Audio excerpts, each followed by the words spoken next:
All right, Cowboy Nation, my name is Law Nation. And if this is your first time watching, be sure to hit that subscribe button, share this content, and also hit that like. Hit that like, hit the like. Let's like this thing around. All right, so we're going to talk about Dak Prescott, as well as CeeDee Lamb, and of course, I got three guys that I would love to see repeat some of their performance for 2021. Three guys.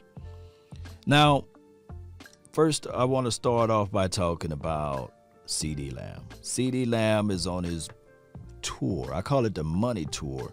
When you get a chance to go over and speak to the Four Ladder Network and speak to everybody about what happened last year and who you miss and what your expectations are for 2021 season, it's a remarkable thing. And it's also shows me that you know everybody love to know what's going on with the Dallas Cowboys, basically.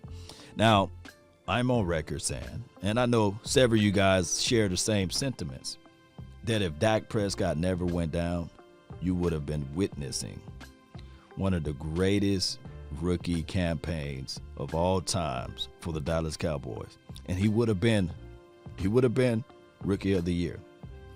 I think that he was exhibiting and showing out those type of things. He had a little growing pains, and that's naturally with any young wide receiver. And he was on pace to doing that, right? He shattered most of the Cowboys rookie records anyway.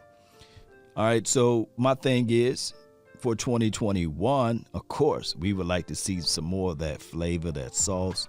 But things that really was like in the interviews when he was going around talking to everyone, that he mentioned Dak Prescott and how he helped aid and facilitate most of those things as far as his growth aspect of it.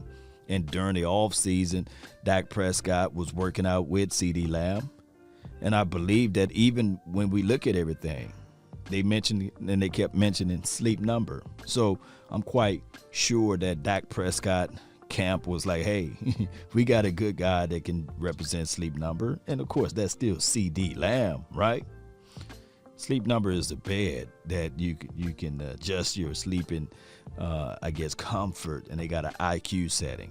By the way, CeeDee Lamb said his IQ setting is 45. I need to see how much those sleep numbers cost so I can get me one of those. Sleep number, hit your boy up. Maybe I can get one off of GP.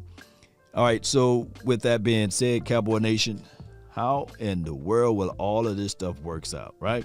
Well, we got to wait. It's the waiting game. I believe that the franchise negotiation part, like the tag, whether it be exclusive or non-exclusive, starts February the 23rd. So it's still within this month. But the deadline, the cutoff, is March the 9th. So we will know everything about this team, of what they're going to do as far as the directions, by the end of this month and the earlier parts of next month. We would know everything. Whether or not they're going to keep Dak Prescott, whether or not they're going to try to shop him, sign him, and then trade him. Sign him and trade him. Trade him and sign him. You know how that thing go, Cowboy Nation. And that's just the bottom line. We cannot move. We cannot talk about other parts of the free agency until then. We can't talk about, hey, we would love to have this guy, or we would love to have that guy, meaning that Dak Prescott will be the priority. He got to be, because this team cannot go out there and say, well, we really like Jordan Lewis, right? Let's go ahead and sign him up and lock him up. Oh, we really like Cheeto Awuzie. Let's go ahead and lock him up, sign him up for a long-term deal, right? Or Xavier Woods. They can't do that. Now, that is what the Joneses normally do. They say, hey, we made some moves in free agency. We signed our own guys. And that's just their philosophy. That's how they cook their pies and how they cut their pie and serve it to everybody, is that they saying that the majority of this pie cannot be given to Dak Prescott. We got to give a slice to Jalen. Oh, we must give a slice to La'el Collins. That is how they decided to do this pie scenario.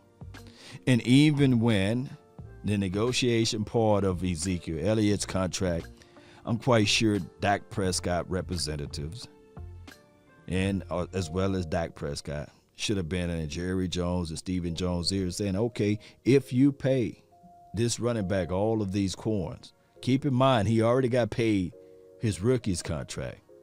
And now you finna dive deep into this thing before his rookie contract is over with and pay him again before you pay the guy that was actually the rookie of the year. Now, I will say this, Cowboy Nation.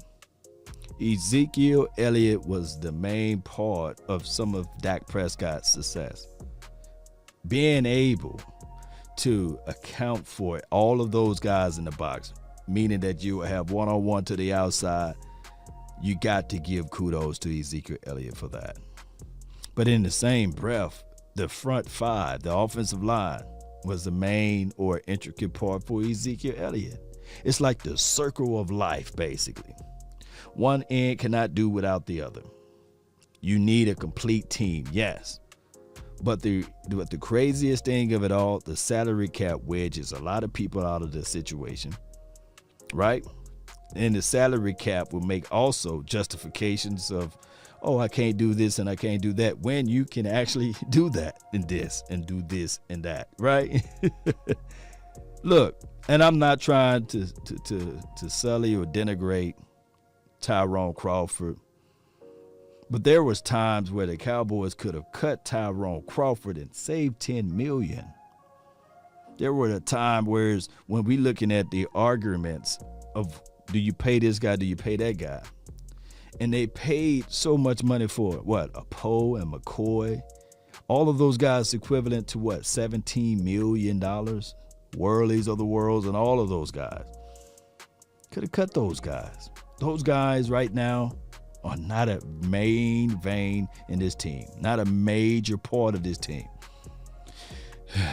But the salary cap, what it does to a lot of people is that they look at it and they would say, man, this team would not be this. This team would go into cap hell if they decide to do this or that. Keep in mind, when you have a team and you are pretty much playing above the salary cap, there's no ramifications, right? I recall there was, I guess, 2 years or a year and a half, whereas this team was playing when they had north of $30 million in salary cap just sitting there. And they're talking about, well, wait till next year, we use some of this money, spill over, and when they come out with the new figures, we can add that money into it. Look, the salary cap is an illusion, is a way where these owners can continue to keep majority of the money and make the excuses, oh, we can't do this, we can't do that. And on top of that, they make $9 billion collectively speaking, the NFL annually or more now, right? The NBA and the baseball organization, they don't have issues with the salary cap type of stuff, right? But the NFL so happened to have all of these issues, and they make more money, more opportunities. They make, put it like this, they make more money with less games and less guaranteed money across the board to the players. That's the craziest thing of it all. But I want to give you guys my three guys that I wish that they can continue to excel and continue to do what they did in 2021 opposed to what they did in 2020. My three guys, number one would be CeeDee Lamb. Of course, like I said and I lamented, if he were to play an entire year with Dak Prescott, man, those numbers would have been crazy, right? And as well as the Donovan Wilson. Man, the boy had to fight to get out there on the field. But when he got out there, he excelled. The team feeds off of that energy. Something about when you come through there and hit somebody, it's contagious, baby. And the third person is Trayvon Diggs. Oh, my goodness. If he can just continue, don't have a sophomore slump. If he can continue to excel, and if the Cowboys go out there and grab a guy that can complement him on the opposite side and build from the interior as well. Woo! It'll be crazy, Cowboy Nation. Those are my 3 guys that I would like to see excel for 2021. Let me know of your thoughts of your 3 guys. Let me know how you guys feel of the salary cap, and as well as with CeeDee Lamb on his money bag tour, going around speaking to the 4-Ladder Network. If you like this channel, hit that like button, share this content, subscribe as well. That's been my time. I really thank you all for yours. And remember, you're listening to nothing but the best. Let's go.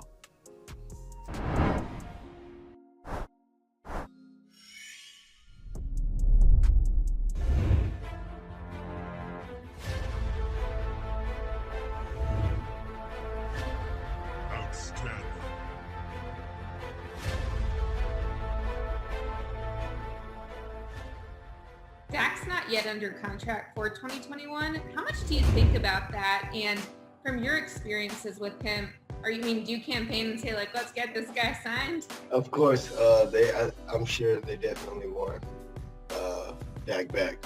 They for sure. There's no secret we want Dak back, and I trust that the guys in the office are definitely going to make the right decision. They know how much Dak means to us and how much we lean on him. So, I'm just excited to see what's going to happen. I hope he's coming back 2021 and for the long haul. I'm excited. And like I said, I cannot wait to have him back. Absolutely. Now that the season's over, are y'all back to hanging out at his place? I know he's not yet able to throw with you on his field, but what's that dynamic been like? Definitely been pulling up on him, vouching for him a little bit, hoping he comes back soon. But he looks good. He's walking around the house. He came back from his second surgery about 2 months ago, so he's walking around, rehabbing. He's doing everything right, and it's great to see it, especially when you've seen him go down. Right. You saw the look in his eyes. You saw how sad he was and how much this game meant to him. Just to see him smiling again, happy again, just being with his guys, it's a great deal.